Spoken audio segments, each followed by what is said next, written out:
I'm Adrian Saville, Professor in Economics, Finance and Strategy at GIBS. Welcome to our Flash Forum with Wandile Sihlobo, who is the author of Finding Common Ground. It's my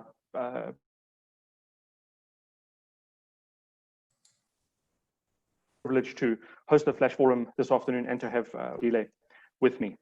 We're going to run the format with a couple of talking points that Wandile and I have explored in anticipation of this conversation, all the way from agriculture as a silver lining in South Africa's economic recovery, through to what needs to be done in terms of policy reform. And through this, invite you to use the chat function or the Q&A function to put questions to me that I can explore with Wandile as we go along or as we get to the end of our time together. Without any further garble or run-up, let me jump straight into the purpose of us being here, and that's time with you, Wandile. Thank you for agreeing to be here. Thanks for having me on, Prof, and thanks to the colleagues at GIBS for hosting us in this session. Okay, I want to jump right into our preamble conversation last night, which was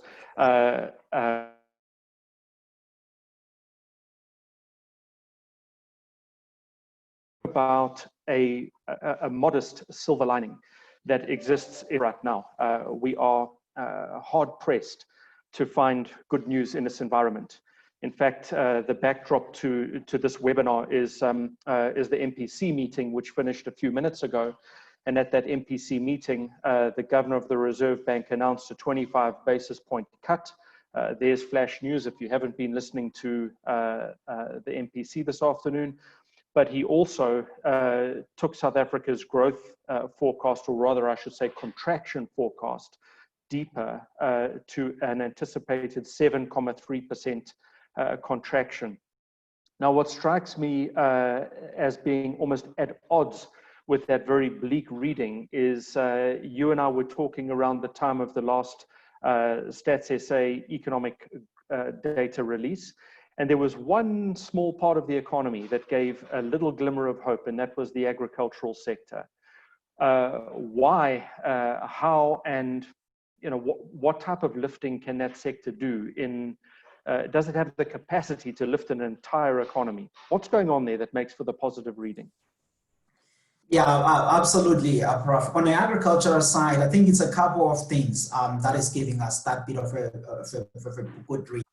And firstly, I think fundamentally, the good rains that we did receive in the sector, starting on from earlier in the season, it's been really one of the best ones. And obviously, this comes after 2 consecutive years of contraction in agriculture.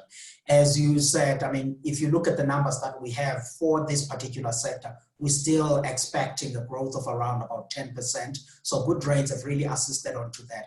But I do think that also on a regulatory perspective, while many other sectors have been on a lockdown, we've really continued to operate with minimal interruptions holistically as a sector. And I think that did assist. There are obviously now some of the few subsectors that are taking a bit of a hit. If you think about the wine industry, it's feeling a bit of a strain, the tobacco industry, a bit of a strain. But I think if one looks overall at how South Africa's agricultural sector is doing, I think we are in a better shape, both on a growth side, but also even on the prospects on the job side, which is important because, Prof, we have about 865,000 people that are typically employed in that sector. And I think that they're not going to take as a big of a hit as what we've seen on other sectors of the economy.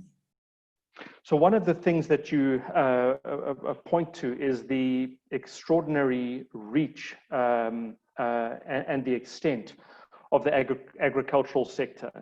I suppose very often sort of non-farmers, when they think of the agricultural sector, they're thinking of, maize and citrus. But as you point out, the agricultural sector reaches all the way to tobacco and wine, and perhaps now we've suddenly got a whole lot more attention on this Flash Forum. But people sitting in on this forum will need no introduction to you in that one of the areas of your involvement is on the President's Advisory Council. So, I'd like to come back to talk about the correspondence between the nature and the extent and the reach of the industry and the decisions that are going on in a policy setting, and if there is coordination or correspondence there, because the overwhelming narrative is that this is poorly coordinated and mismanaged. But let's leave that just for the moment. If if you talk about good rainfalls, good growing conditions, and you had an article out a day or two back which spoke exactly to that, those things are out of our hands. That isn't our doing, is it? That's the doing of nature. Yeah, that's the doing of nature, Prof, because the 2 years, for example, where South Africa's agricultural sector was in contraction wasn't so much of our own doing. It was more to do with the droughts throughout many parts of the country. But I do think that our doing, to a certain extent, is also important about what policies do we put in place. Do those policies attract investments into technologies and other things that increases the productivity and the resilience of the sector? So while many factors are outside of our control, but I do think that what the policymakers do in as far as investments is one of the important aspects. And I think that investments also speaks about the nature of South Africa's agricultural sector. Because when we think about it, you alluded to this point, many people might think of grains and the livestock, but there's a lot of nuances into it. Within the horticulture space, which is fruits and vegetables, you have very distinct products in there, which South Africa leads onto. Either you are thinking about blueberries, you think about citruses, and all of those things. And all of those are different in the production patterns and in the investments that is required. But also within the livestock sector on its own, there's a lot of subsectors that are there also. And I think that the other important part which support the sector is also the investments that is being made on an agro-processing side, which, by the way, is the area that I think we need as a country to increase our investments on, because that's where a number of jobs actually going to be in the near term, not so much on what we have enjoyed in the primary sector, but I think that the agro-processing side is the next sphere that we need to be increasing our investments on. So policy in as far as investments is concerned, but also a lot then being outside our doing, being the favorable weather conditions, which has been a blessing for this year. Wandile, you talk about the prospect for investment and new technologies to be brought. But I would venture from a business perspective, from an investment perspective, you need certainty in your environment. And it remains the case, this is one of the talking points in your book, it remains the case that there is still substantial uncertainty over land issues. And if we're looking to the agricultural sector as a generator, surely this is one area in which we have to establish policy certainty before we can get into any type of animated conversation about the prospect for the sector. Yeah, I agree with you there, Prof, 100%. And I do think that we have an opportunity at which we can ensure that that certainty is there and investment has come. If you take a step back, Prof, we would plot here agricultural output, for example. Imagine it in a graph 1994 up until to today. The output of the sector has actually doubled over that period, and really driven by solid investments which had to do with the biological nature side, meaning that seeds improvement, but also on the mechanical side, which was very important also on increasing the productivity. So all of this has happened over time. But obviously now, if you look back now, fast forward into about 3 years ago, that's where the discussion about either expropriation without compensation and various nature of the topics started to gain momentum. But what we had been blessed about, even under that environment, we haven't seen a huge fall in agricultural capital fixed investment in agriculture. Numbers are still looking relatively well. If you look over the past 5 years, I think that fixed investments on agriculture have been declining on average by roughly 2 or 3% or so, which means if we can have a good messaging on policy and also make sure that even in our writing of those policies, we set up an environment that will be conducive for attracting capital and long-term business conditions, then we can still be able to gain value on the sector. And I think that some of those areas that have that potential for growth, if you think about the eastern seaboard of South Africa, the Eastern Capes, KZN, even stretching up all the way to southern side of Mpumalanga and going into Limpopo to a certain extent, there we still have opportunities to grow. And that growth, though, it's going to need us to be very deliberate on a land reform story and be able to outline what nature of policy that we want there. And in the book which you referred to, we did suggest some of those ideas, which I think policymakers and the government at large could consider on ensuring that land reform is done in a conducive way for investments, and then we do get to see growth. And we will need that as we think about the post-COVID-19 economy. If I cherry pick from your CV, and yes, that is a bad agricultural joke, but if I cherry pick from your CV, that's one area, you know, where clearly you have the ability to influence decision-making, leadership. So I'd like to come back to the conversation about where South Africa sits from a policy perspective and the action and activities that are taking place. As we go along in the chat column, there's a question from, or an observation from my colleague, Prof. Albert Walker, who says that tractor sales have fallen through the bottom as farmers have scaled back. So that would be at odds with your observation. I'm not sure if his comment is just in this moment. Your observation is if we take a 20, 30-year run at this, agricultural output has doubled. Recent times, what's going on in terms of mechanization and the sale of equipment? Yeah, but Prof, thanks for that.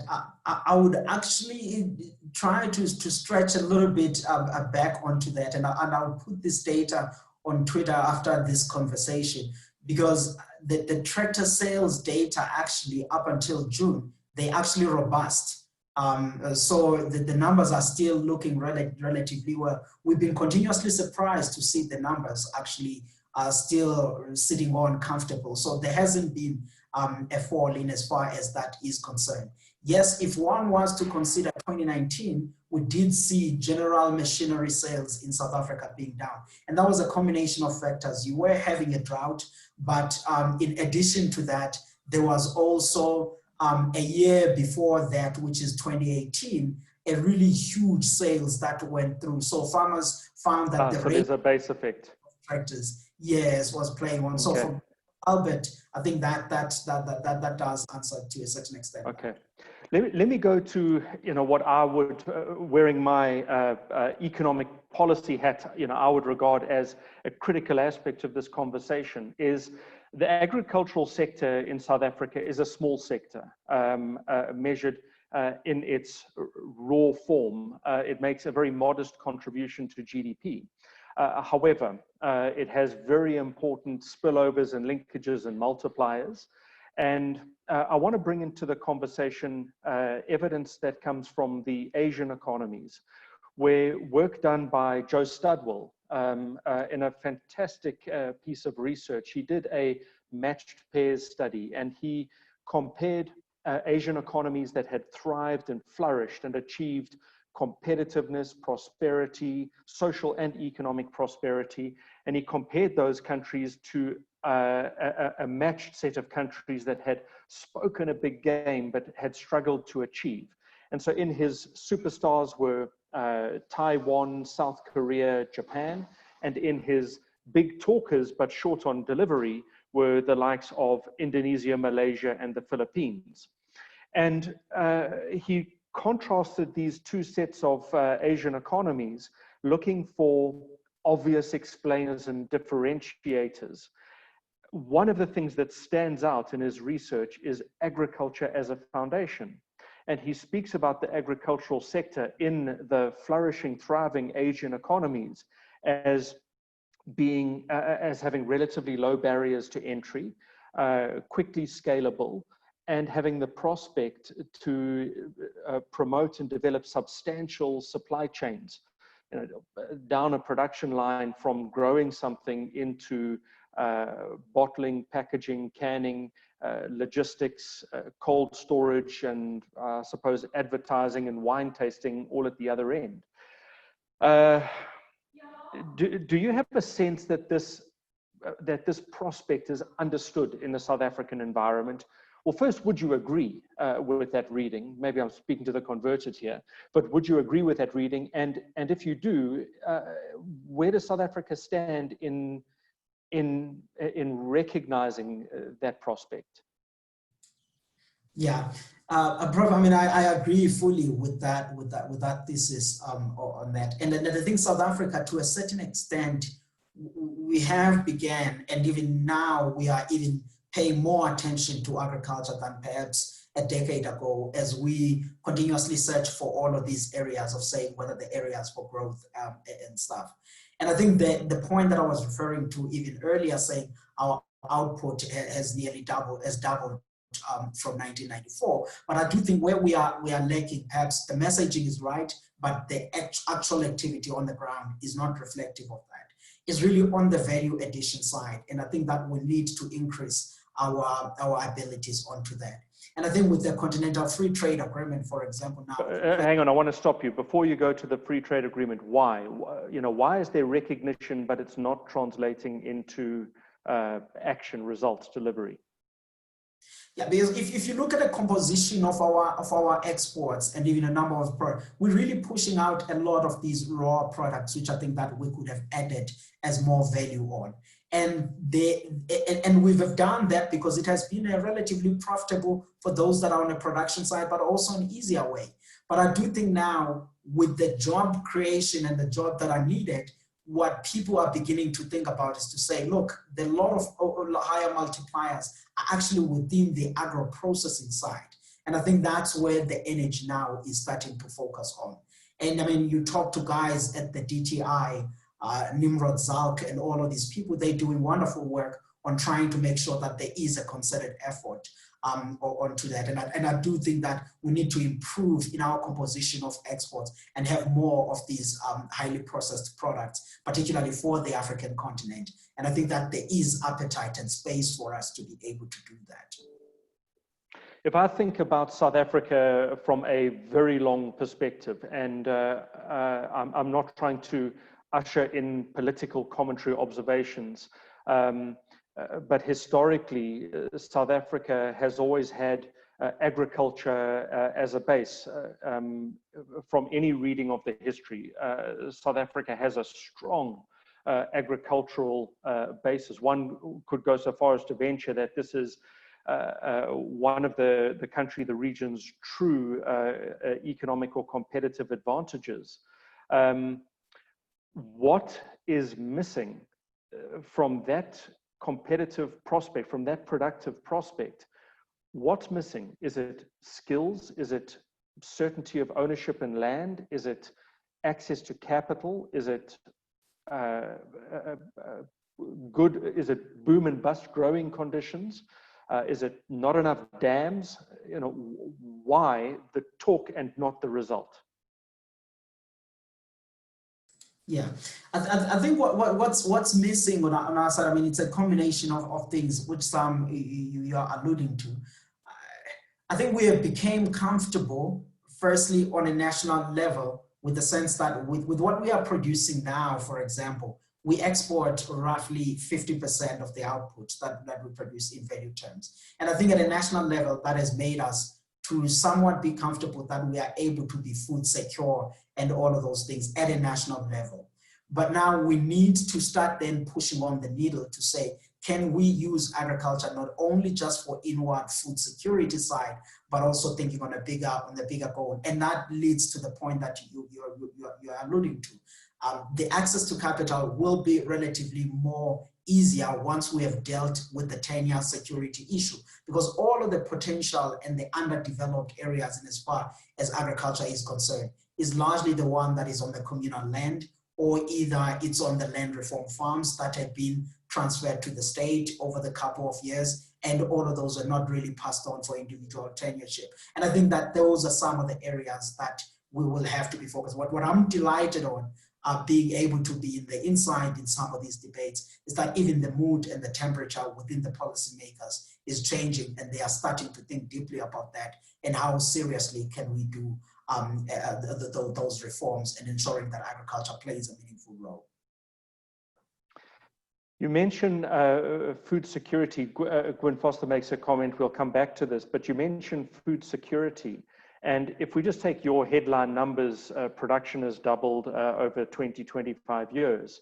You know, at face value, that makes for good reading, but population has also doubled over that period. So on a per capita basis, our food production then would essentially be the same. So I'm going to be, well, I'm going to do my job as an economist, and I'm going to be depressing. The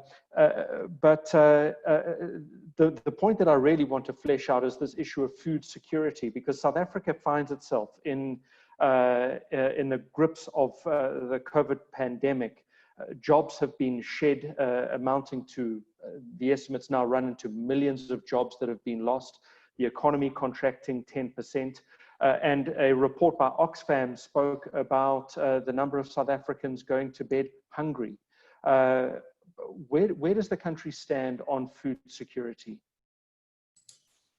Yeah, I mean, it always seems like a contradictory thing for me when I write about some of these things, because firstly, as you rightly say, Prof, on an output perspective, we are solid. We exporting half of what we produce. If you look at the food security index of where South Africa is sitting, we're somewhere around on a global food security index. We're at number 58, being the top African country in there.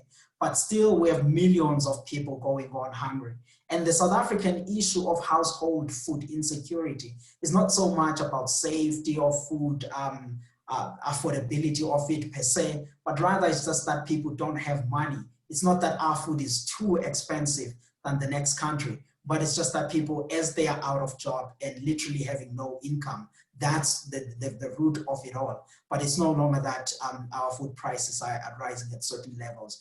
To deal and actually be able to address this, I think that we'll have to address it in two ways. Really getting the broader side on the macroeconomic side working, and people getting to be able to have jobs and have income, and they'll be able to afford that food. Or you take another way around, where you would say then, is there a way at which in certain areas people can be able to produce for household consumption? And you can't do all of that across South Africa. It's certainly really very few areas that you can address that. So I think the key thing is the levels of incomes, not so much about their availability as well as the pricing of our food products.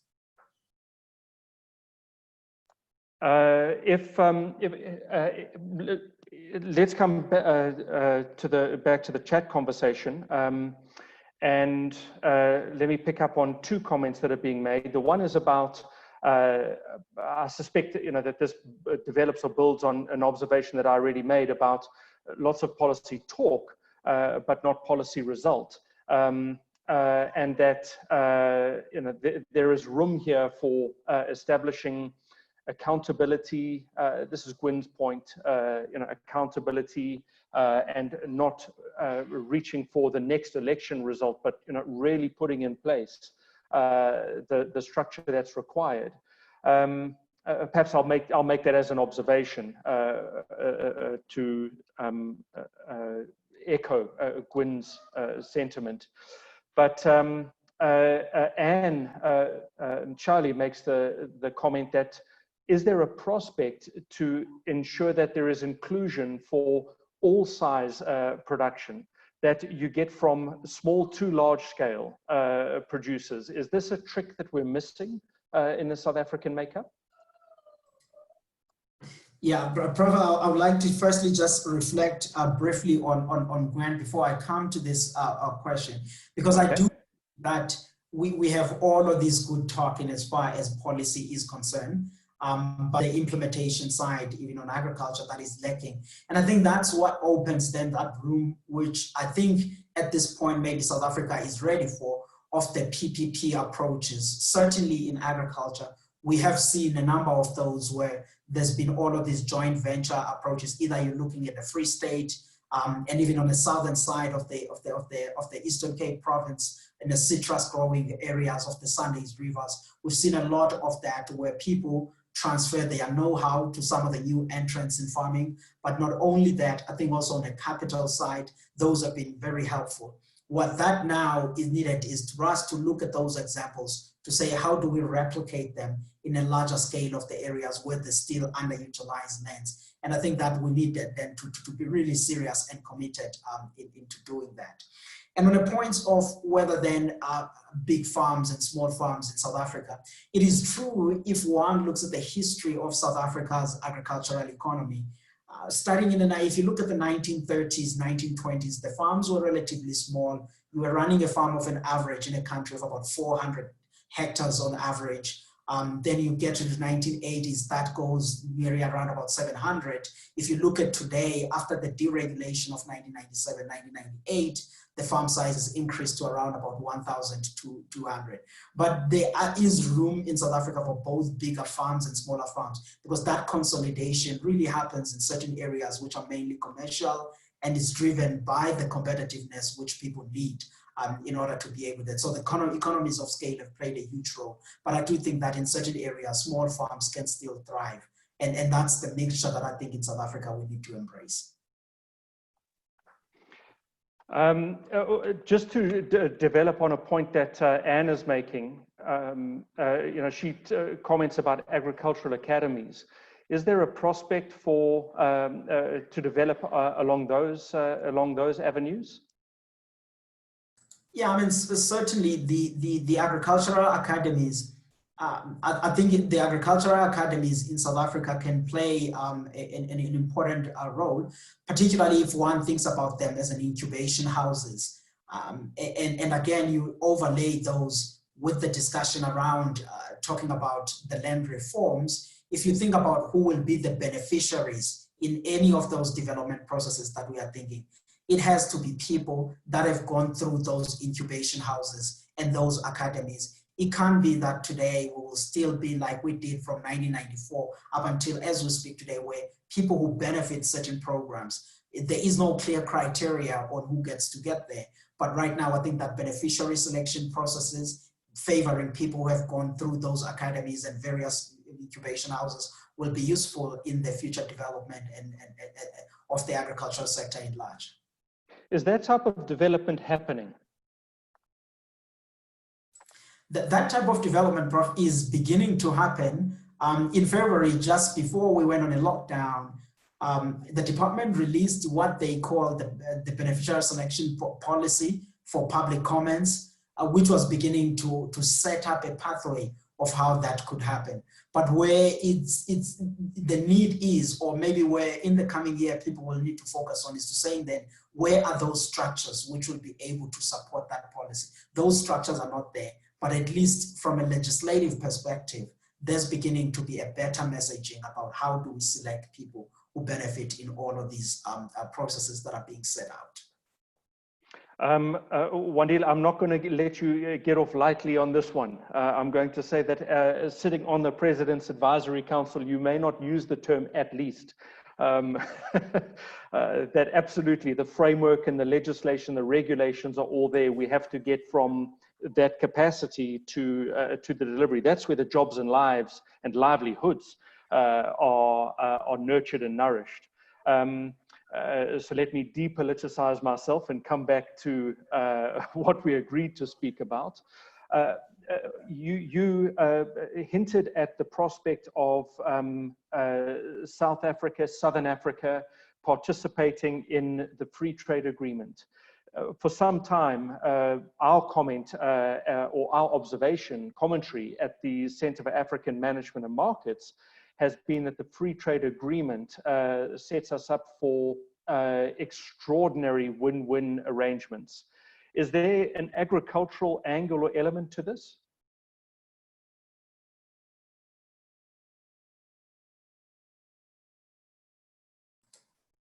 I seem to have lost a part of your question with my connection, Prof. Would you kindly repeat? Okay, Sure. Let me go again. So you alluded to the prospect for trade to provide an avenue, a channel to develop South Africa, Southern Africa as a market. And specifically or more explicitly at the Center for African Management and Markets, we've been speaking for some time about the potential of the free trade agreement, the continental free trade agreement, to provide a springboard for this sector or cluster. Is there an angle for the food industry, the food element in that conversation? Yeah, I mean, 100%. That's definitely also our observation when we look at the African Continental Free Trade Agreement. Because if you look at our exports that go out in South Africa, share perspective-wise on agriculture and agro-processing, it's 40% of our agriculture exports that you see going into the African continent, and 30% Europe and the rest Asia and elsewhere. And if you narrow down on that 40% which goes to Africa, 80% of it is within the SADC region, which means now as we begin to have a bigger room for accessing the other markets, I think that we will be able to get in there. But obviously, there's a lot of things logistically that over the years will still needs to be sorted. But if one takes a long-term view, this offers us a great opportunity. And I would add to that. Sorry, I interrupted you. Keep going. Yes, and I would add on to that, Prof, and say that agro-processing perspective at which I was talking about, where value lies on is within the African markets, where we can begin to add a greater value in here. And the next decade or two, if one takes a view onto that and also considering the climatic condition situation, it is possible that as many African countries become stable and they begin to get some level of investments, their agricultural sectors could do well than what you are seeing in South Africa. So we do need to set ourselves at a position where we could be a hub for processing for long-term perspective. So we'll be able to source some of this raw material and add value either for export elsewhere or even back to some of these nations. So I think that that's the long-term view, even on our side at the Agricultural Business Chamber with our members we are thinking about, but also on the policy-making side, and as far as agriculture trade is concerned, that's the messaging that is coming on. Not too long ago, I was in Rwanda. I guess this was a time when we could travel. So in another lifetime, I was in Rwanda, and from there went to Kenya. And in both places, I spent a little time in shops and shopping malls looking at the products available. And it happened to be, without knowing that we were going to have this conversation this afternoon, but it happened to be that on those visits, I was in food stores and I was looking at the origin of food, expecting to see a lot of local production. And instead, what I saw was a lot of imported production, especially in processed product, tinned product, refined products, and so on. But what struck me was that the imports come from Asia, not from the region. What's missing? That's the point that I think South Africa should be playing a part of that. And I mean, it's a number of things that lead to some of these locations. Logistics gets to be part of that, but also the composition of what does each country produce. Because if you look at the composition of these products, you think of Kenya, for example, they get a huge volumes of wheat that would come from Asia and elsewhere. While on the South Africa side, we're not in a position to be able to provide those. Where we have a really large competitive advantage on is producing horticulture related products, and also within the livestock on the meat production and stuff. And on the grains, it's as big as maize and stuff. So I think the agroecological conditions is one story, but also the logistics of moving these products from here to some of these markets, which is why I think that infrastructure, as it gets better over the coming decades, we will begin to see a relatively better flow of some of these products in the long term. But certainly it's something to be thinking about and looking at. And I can assure you that a number of businesses that we work with, they are looking into some of these markets. There's some questions going on the side. I'm going to save Andrew's for the latter part of our conversation, but if I could go to Alan Dube, who says, what's your view on land reform? How do you think South Africa should go about it? Yeah, on the land reform, Prof, I mean, land reform has to happen in South Africa. It's an imperative onto that, and even their constitution tells us that. But I think you talk about this in your book. Yes, and they can get on the book. And all we're disagreeing about is the methods at which we. And I do think that expropriation without compensation is not an ideal way. We do need investments in the sector. But in the book, we're offering a number of avenues of saying, how can we then accelerate land reform without actually taking that pathway? And where should the money come from? There are a number of ideas that we do carry on there. And I think that as we pass through the pandemic, I'm hoping that the policy-making messages will be changing as well, because there is a recognition of the dangers of taking a bad policy path in the sector that we're hoping for jobs and growth from. Give us your thoughts on that land reform. I want to stay with this for a moment. Are there countries that South Africa could learn from as role models? Are there models that we can import? And from that, what are your thoughts? If you could just give us, the essence of your thinking on land reform, how it should be done in South Africa. Yeah, I mean, there's a number of countries where we could learn, but obviously, South African case is different than what, for example, you see if you're looking at Asia and you're looking elsewhere in the continent. Our experience tends to be slightly different, but one can pick up lessons here and there. In Asia, obviously, they've managed to do land reform for all kinds of reasons that were behind that quite successfully on their side. But even on our neighbors, if one looks at some of the Namibia and the other countries, we could pick up some few lessons. But the bottom point, or what I want to say about the South Africa story, is that firstly, we need to strengthen the institutions, both the Department of Agriculture, Land Reform and Rural Development. And once we have done the strengthening of the institution, dealing with some of the policy frameworks, the beneficiary selection criteria, and all of those things in place. Once we have that, look at the land supply that we already have at the state, which is roughly around about 9 million hectares or so. Make sure that is allocated to people and it's productively being used. After we've done that process, then we have to continuously be buying some land also in the market, not necessarily going on expropriation without compensation. But the value now for that land might change. We might not see the state offering the market price for the land, but rather looking at it as is called just an equitable price, just an equitable compensation onto that. And many people in legal fraternity like Tembeka Nzukai Tobi, Bulelwa Mabasa, and many people are beginning to come up with some interesting approaches on how that compensation can actually be happening. And I think those are some of the things that will be considered by the state as we move forward. And I would argue for and continuously arguing for inside within the state onto this thing. Does South Africa have enough land, enough water, and enough infrastructure to achieve this objective? Land, water, infrastructure. No, I wouldn't necessarily say enough, but I would say that we do have room. We do have room to be able to make a greater improvement on land. Infrastructure concentrated in certain areas, but the entire Eastern Seaboard I was referring to, that there needs to be serious infrastructure projects in that area. And this is a point that I made also within the Infrastructure Investment Summit that was about a few weeks back. Irrigation, roads, silos, and other cold storages, those are needed within that area. But you're not going to see the private sector going and making some of the investments that they would have made until you resolve the land story, while obviously some big basic infrastructures like roads, they lie on the government side. So I do think that working together of various stakeholders on achieving those goals is going to be essential onto that.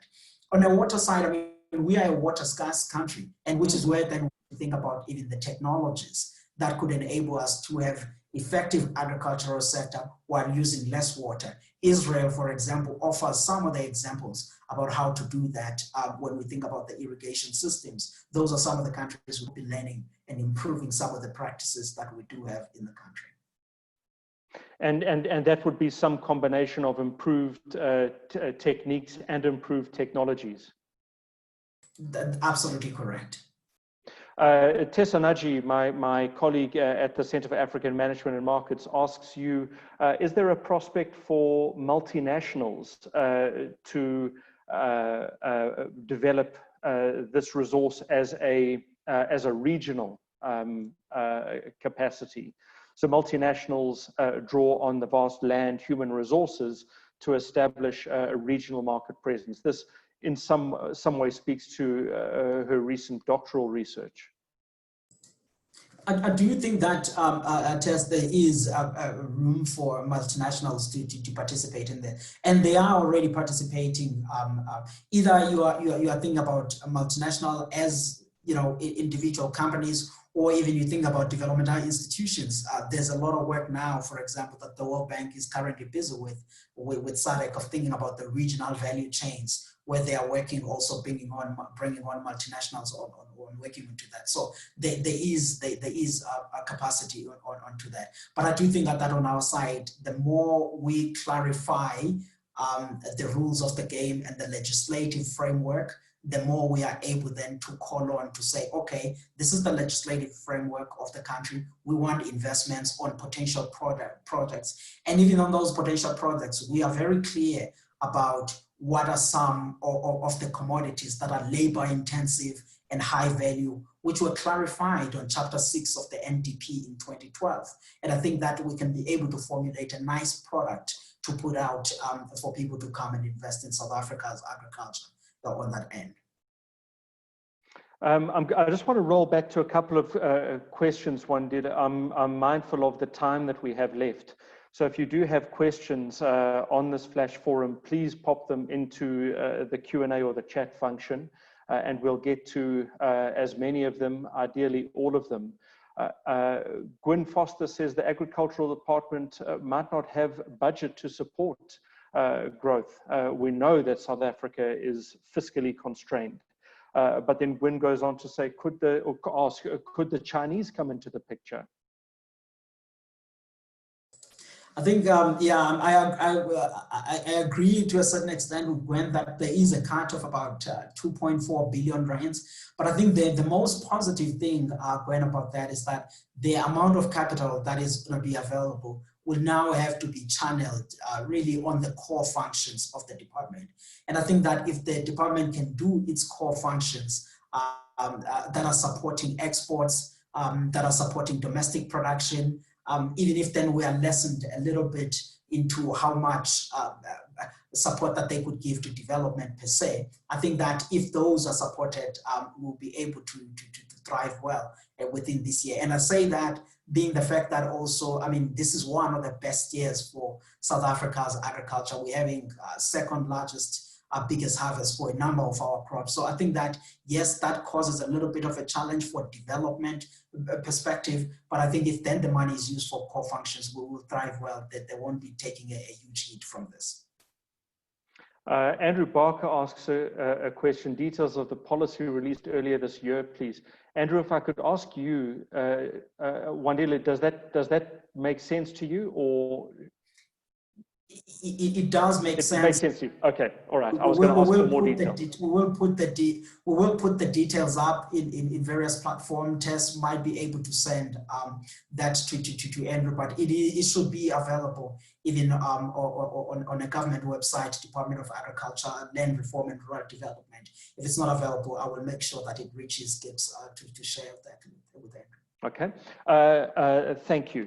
So we'll get that out to you, Andrew. Alan Dube says South Africa exports substantial grain to Zimbabwe. What is your outlook for Zimbabwean production of wheat and maize?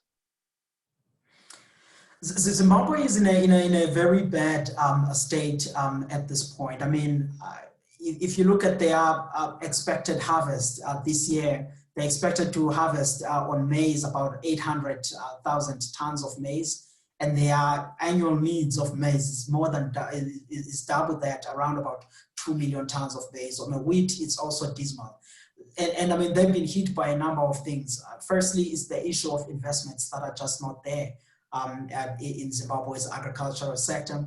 And also the bad weather conditions have been one of the key challenges. So this year is going to be tougher for Zimbabwe. And unfortunately, then it means that it's going to be a tough year up until at least May 2021.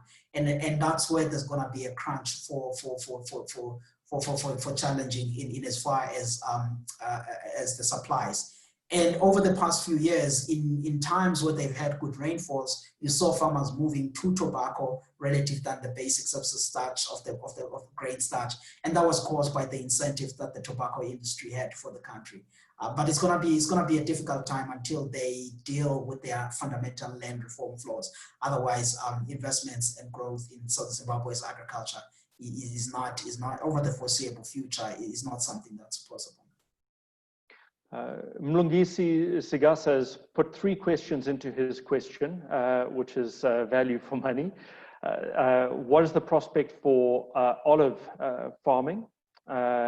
What's the prospect for desalination? And where's his third question? The prospect for biomass. So olive farming, biomass, and desalination.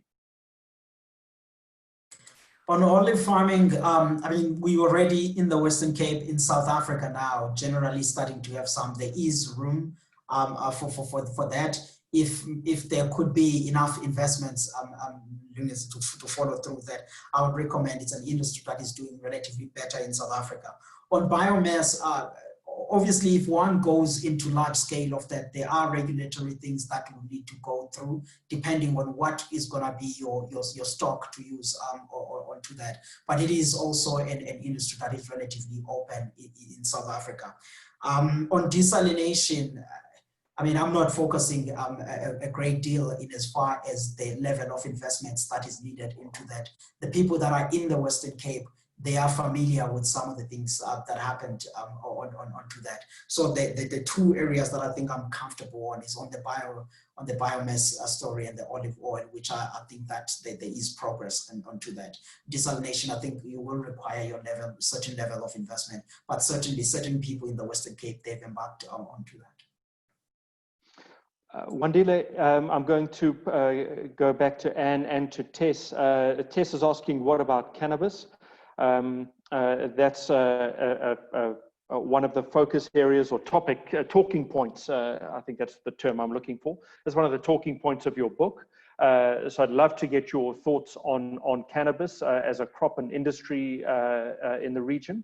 And then Anne's point actually resonates with my earlier observations about Joe Studwell in the Asian economies, where they were talking about small-scale farming. The farms were the size of hectares, not hundreds of hectares. So is this a real consideration in South Africa? Because surely with our land resource, with our capacity and capability, there is a prospect to create a substantial industry with meaningful employment for hundreds of thousands of people with very small scale farms. Let me start with that, Prof, because I think that's where I'm always trying to be careful when I'm doing the comparison with Asia, because of agroecological conditions. Given that you are a dry country, it's going to be very difficult to be able to do well in relatively small farms in South Africa, except obviously you are going on greenhousing and you are able then to put all of that infrastructure that's needed onto that. And the second point, again, so if I had access to hydroponics or aquaponics, for instance, yes, it would be a different conversation. Into that. Sure. That 100%. Those are some of the things that can actually be enable you to do that. And going back then, again, staying to that point is that these bigger farms that we ended up having was in part because of people trying to cope well with and remain competitive in the global market and be able to produce and exports and all things. So that's one of the stories that had resulted to that revolution. And then we're not the only ones. I mean, you think of the Brazilians, part of the United States, Argentinians, we own that scale. But again, the initial point in the coastal provinces where there are good rainfalls, good soil, fertile soils, you can be able to do something with relatively smaller farms in there. So I think that's something that as South Africa in general, when we think about agricultural development, we need to remain open on that policy, that certain areas accommodate certain farms depending on the nature of crops and all of those things. And on the point, Prof, about cannabis, I mean, that's the other point that we explore in the book. It certainly has a potential on an economic perspective for the country. And when one then thinks about the processing that follows that, there is also opportunities for jobs that can be created. We've seen examples of such jobs in Canada when they were starting up and putting all of this industry in place. Where South Africa is now, on the 20th of May, for example, the government had put up another policy that deals with this industry on trying to refine the regulatory work, which is something also that we're happy to share with people who might have interest. But South Africa in generally needs to first deal with the regulatory work. We've spoken a lot about the possibilities of jobs, the possibilities of the fortunes from this industry, but we haven't done a lot of homework on making sure that the regulatory framework is good, and it is not only good but also inclusive, because in other African countries, you think of Zimbabwe, you think of Lesotho and elsewhere, the licenses tends to be quite expensive, over 100,000, which then would be exclusionary of the small scale black farmers that are somewhere in Transkei, which might have been growing this crop in the shadows of the law for quite some time. So as we think of formalizing it, we need to be conscious of those people and conscious about how we do all of this thing together. And that's where South Africa is at this point. And fortunately, I'm involved in some of the thinking about some of these things. So I'm not only just putting these out, but these are considerations that even internally, as we work to some of these things, we were thinking deeply about.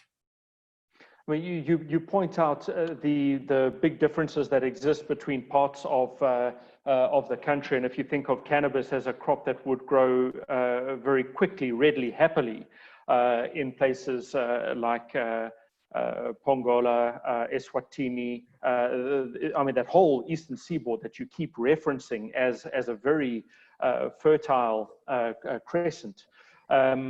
So there is the capacity there, and I look at this industry that seems to have sprung up overnight with all of these, oils and treatments. Would my suspicion be right that almost all of this then is imported, despite the fact that there is a capability here? Yeah, and a number of CBD products that we did have in South Africa are imported. So a large part of the products that suspicion is correct. So we do need to work seriously on this particular industry. And I think that we woke up late into the benefits of it. And I mean, even if you read the speeches that were coming from many of our lawmakers, particularly at the start of this year, either you read Mr. David Makura, you read what was coming out of the presidency, the Eastern Cape, they were only referencing cannabis only this year heavily. So I do think we need to wake up into this. But what I'm positive about, Prof, is that if you look at the agricultural master plan that is now currently being developed, when that document is published, you will see there's a number of commodities that have been prioritized. And cannabis is one of those products that is in there to start working on a framework for the value chain. So seeing it being ingrained on those policies, it gives hope, and also these other recent developments so that we can be able to tap in while investment is still there. And obviously we'll have to branch a little bit and think about hemp industry at large, because there are opportunities for the industry onto that can be explored. My appeal to you as a member of the of Cyril Ramaphosa's Presidential Economic Advisory Council and the Presidential Expert Advisory Council on Land Reform and Agriculture is that we get from a grand plan to grand action, and if we can do that, then your comments around this all being you've used the term now, which escapes me, but the grand plan needs to turn into grand action. No, I agree 100%. I mean, yesterday, economist Tabilioka wrote an essay where she was saying South Africans are tired of plans. They no longer excite.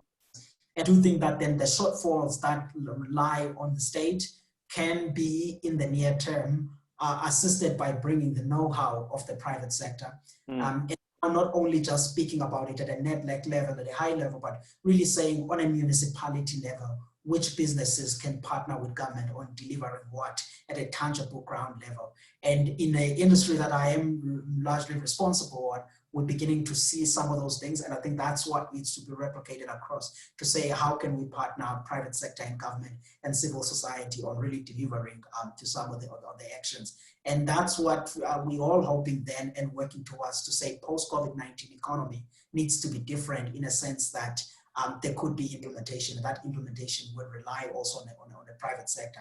And that energy at the national level is already there now. And I think we can leverage onto that as building up the steps towards actually delivering things that will better the lives of South Africans. Wandile, we're out of time. It's my job to thank you for your engagement, your contribution, to thank the participants for being with us. Before you go away, I'm going to put 3 short questions to you.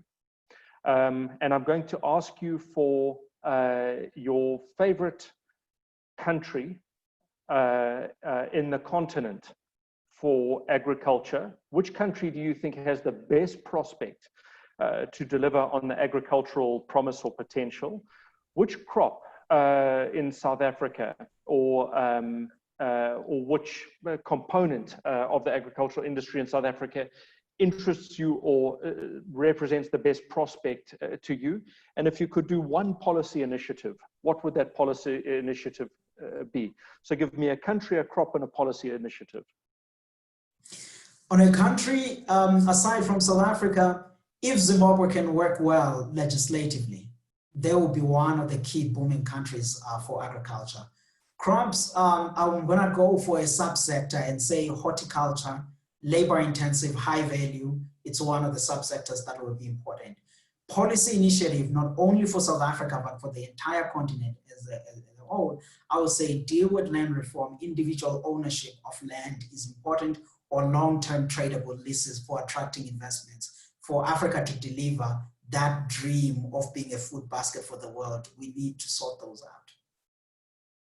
Wandile, thank you for your time. Thank you for a superb book. If there are participants here who haven't had a chance to get to Wandile's book, Finding Common Ground, it is a compelling read, easy to read, filled with common sense and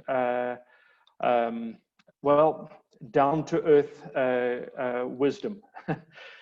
So thank you for your time, your contribution, your engagement, and to the participants on our Flash Forum. Thanks for being with us this afternoon. Thank you.